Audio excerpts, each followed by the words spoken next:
Hey folks, time for another Q&A. This is of course all related to Earth's catastrophe cycle. Getting ready to cycle again right now with the zenith, the peak of this, the pole shift in the solar micronova expected in the late 2030s to 2040s. We have 4 items to hit today, and the first one is a little bit of a debunking. I have seen the comments starting to come back about, is the moon flipping 180 degrees every day? And the answer, of course, to that is no, it is not. But here's why it appears that way. Whatever side of an object, say the moon, rises first, well, let's say this side rises first, it's in the lead. If it's in the lead, it has to go down first as well. Now, if the same thing that rises first also goes down first, it hasn't changed its orientation. But from our perspective, it is flipped 180 degrees. And this is because it doesn't rise and fall in the same place. You watch it rise there, and then you have to go and you watch it set over there. You turned 180 degrees, not the object in the sky. Hopefully you can understand that. Had a question come in, and I think a lot of you probably know the answer to this before it actually comes out of my mouth. If it is the galactic current sheet that triggers the solar micronova every 12,000 years, why are there stars that seem to go off more often? Because there's more than one way to make a nova.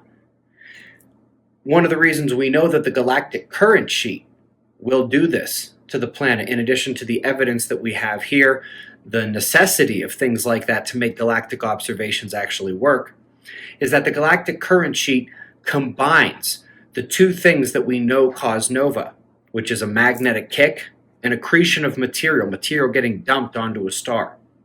Well, just because we have an ever-expanding view of nova science doesn't mean that what we learned before doesn't exist and that it can't work.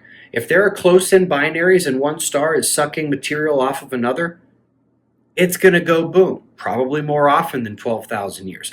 If there's a star by itself and it wanders through several molecular dust clouds, things like that, it's going to go boom, maybe not on a cycle, but maybe as it hits those molecular clouds. And so we do have this current sheet that can affect stars like the sun every 12,000 years, but we also have all the other ways that stars nova, and that's the answer to why not all stars only nova on this time scale.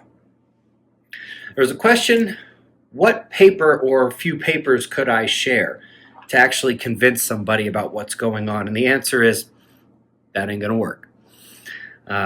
First of all, this is not, and I actually mentioned this in one of the one-on-one calls with observers just today, this is not a, you can lead a horse to water, but you can't make him drink sort of situation.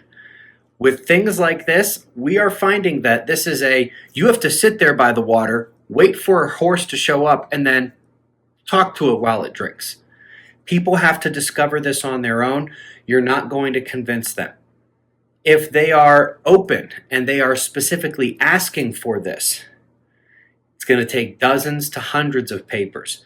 That's why we had to write The Next End of the World, and then we had to write the Observer Supplement just a year and a half later.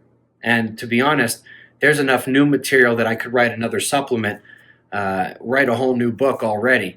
Just don't exactly have the time or the will to do that. There's too much to keep our eyes on in the world at this point. But yeah, it's dozens and dozens, hundreds of papers. And if you have the will, somebody asking for it, and the means, those books not only have all the papers, but they are compiled and organized in the exact way that you would need to convince somebody of this. Lastly, timeline of concern, and this is important. I break this up into really 4 segments. There is the current period, which basically has the governments and economic issues, cultural issues, political issues, as being a very real existential threat. Who would have really thought about that several years ago? But the governments do have more up their sleeve. Things are changing very rapidly from an economic and a cultural perspective. This is something that needs to be accounted for and needs to be watched. Then at some point we have to worry about the solar EMP. Now, granted, this is the most unpredictable aspect of the entire thing. The sun could take out global power next week, or we could make it through this sunspot cycle. Grand solar minimum sets in next sunspot cycle, and we actually trudge through with power pretty much all the way to the pole shift and solar micronova. It's possible. Not something I am putting all my eggs, not putting all my eggs in that basket, not counting on it. But if this first stage is okay, the people in charge of this world are the biggest concern. There will come a time when the sun could take out power. And that's not when the poles shift. That's not when your climatic situation really changes all that much.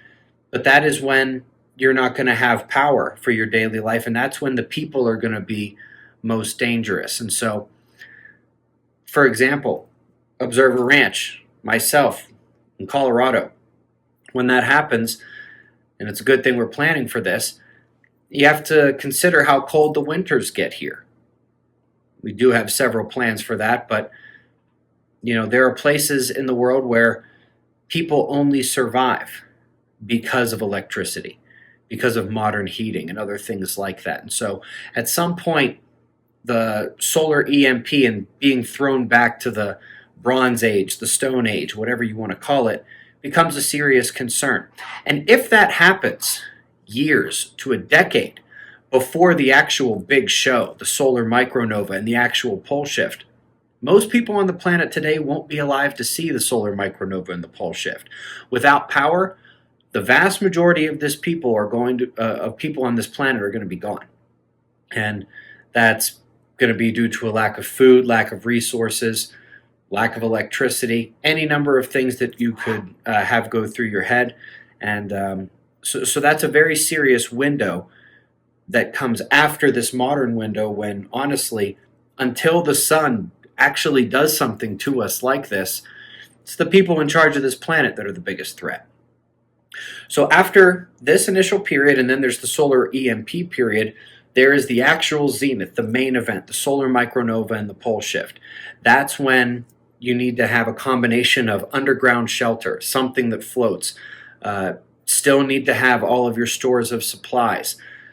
If the sun has taken out power a significant time before that comes, chances are you're not going to run into as many dangerous individuals. If we get into a grand solar minimum the next sunspot cycle, and we manage to keep power up until then, yeah, you're going to run into quite a number of individuals. Probably not the best time to be in a big city. And so that's 1, 2, 3, and then the last one would be the aftermath, which is the next 12,000 years, starting with something like a golden age, but obviously we are also starting back at zero from a technological perspective. And so these are all things that have to be considered, planned for, thought about. But it starts with, okay, realize we could have this initial period where the government, things with the economy, politics, culture, are the main impactor on our lives for still years to come. Then you have to consider, what about when the sun takes out power? Then you have to consider, what about the zenith of the event, the solar micronova and the pole shift, and then the very long aftermath. But this is the timeline you have to think about. And I wish I could do something like say, oh, we're going to have this section for this many years and then this section for this many years. And unfortunately, I am not a prophet and I don't have a crystal ball. It's much easier to determine the likely step by step of these events than it is to actually say it's going to happen on this day, it's going to happen this year. That's not something we're able to do. But just as much as you're preparing an underground bunker, you should be preparing yourself for an economy going crazy. You should be preparing yourself for the next COVID/vaccination situation, if you know what I mean. And so having all of these stages in mind and preparing in that way is really important. Anyway, I'll see you in the morning for the daily show. Be safe, everyone.